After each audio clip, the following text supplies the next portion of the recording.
జై బోలో గణేష్ మహారాజ్కి జై.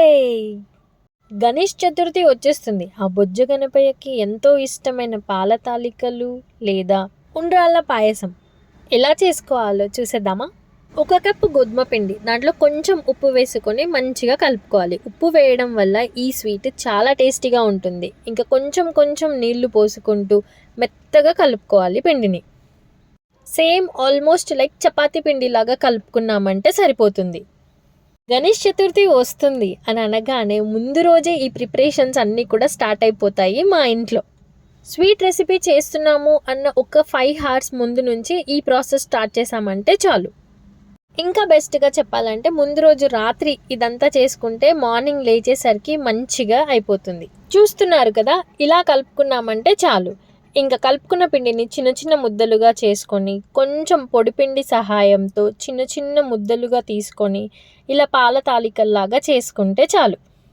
మా సైడ్ మేమైతే ఉండ్రళ్ళ పాయసం అని అంటారు. యాక్చువల్లీ కొన్ని ప్లేసెస్లో ఉండ్రళ్ళ పాయసం అని అంటే రౌండ్గా చేసుకుంటారు. కానీ మేమైతే ఇలా చిన్న చిన్న సేమియా లాగా కొంచెం పొడుగ్గా చేసుకుంటాము గోధుమ పిండితో. పొడిపిండి లేకుండా చేసుకున్నాం అని అంటే మొత్తం చేతికి అంటుకుంటుంది. అందుకే కొంచెం కొంచెం ఇలా పొడిపిండి వేసుకుంటూ చేసామంటే చాలా ఈజీగా చేసేసుకోవచ్చు. ఇవన్నీ కూడా ఇంట్లో వాళ్ళం అందరం కలిసి సరదాగా అలా మాట్లాడుకుంటూ చేసామంటే ఇంకా ఈజీగా అయిపోతాయి ఇవన్నీ కూడా. చూస్తున్నారు కదా, ఇక్కడ కనిపించేటట్టు ఇలా చేసుకున్నామని అంటే సరిపోతుంది. ఇంకా అవి ఒకదానికొకటి అతుక్కోకుండా కొంచెం కొంచెం పొడిపిండి అప్పుడప్పుడు వేస్తూ ఉన్నామంటే సెట్ అయిపోతుంది. వన్స్ అంతా ప్రిపరేషన్ అయిపోయిన తర్వాత కొంచెం దూరంగా 2-3 ప్లేట్లలో వేసేసుకొని పెట్టేసుకున్నామనంటే మంచిగా ఆరిపోతాయి అవన్నీ. ఇలా విడివిడిగా పెట్టకుండా ఒకే దగ్గర పెట్టామంటే మార్నింగ్ లేచేసరికి ఇవన్నీ కూడా మ్యాగీ లాగా గడ్డగట్టుకొని అయిపోతాయి. బెస్ట్ ఒక్కొక్క ప్లేట్లో విడివిడిగా వేయడం.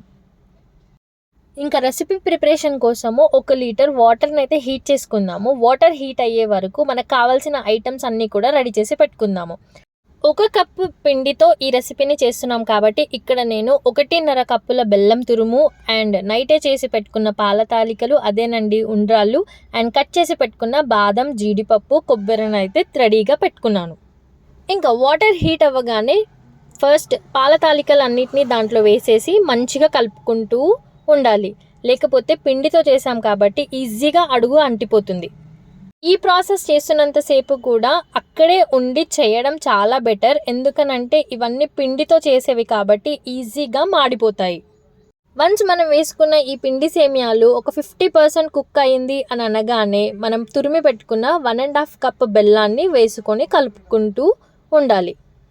స్వీట్నెస్ ఎక్కువ కావాలి అని అనుకునే వాళ్ళు 2 cups వరకు బెల్లం తురుమును వేసుకోవచ్చు. కాకపోతే నేను ఇక్కడ 1.5 కప్ బెల్లం తురుమునైతే వేస్తున్నాను. అండ్ ఒక సైడ్లో 1 స్పూన్ ఘీ తీసుకొని మనం ముందుగానే కట్ చేసి పెట్టుకున్న కొబ్బరి, బాదం, జీడిపప్పుని మంచి కలర్ వచ్చే వరకు ఫ్రై చేసుకొని రెడీగా పెట్టుకోవాలి. ఈ స్వీట్కి ఘీ యాడ్ చేయడం వల్ల చాలా మంచి టేస్ట్ వస్తుంది. అండ్ కొబ్బరి తినాలి అనుకునే వాళ్ళు తురిమి కూడా వేసుకోవచ్చు డైరెక్ట్గా స్వీట్లో, ఇలా నెయ్యిలో కాకుండా. నేను ఇక్కడ కట్ చేసి వేస్తున్నాను కాబట్టి నెయ్యిలో కొంచెం ఫ్రై చేసుకొని వేసుకుంటున్నాను. ఈ కలర్ వస్తే సరిపోతుంది.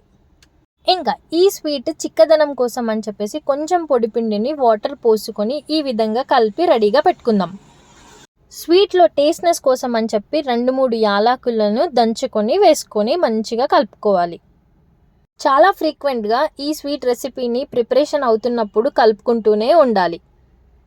అండ్ ఇందాక కలిపి పెట్టుకున్న గోధుమ పిండిని ఈ స్వీట్ రెసిపీలో వేసేసి మంచిగా కలుపుకోవాలి. ఇలా వేయడం వల్ల స్వీట్ చాలా మంచి కన్సిస్టెన్సీలో వస్తుంది, మంచిగా చిక్కబడుతుంది.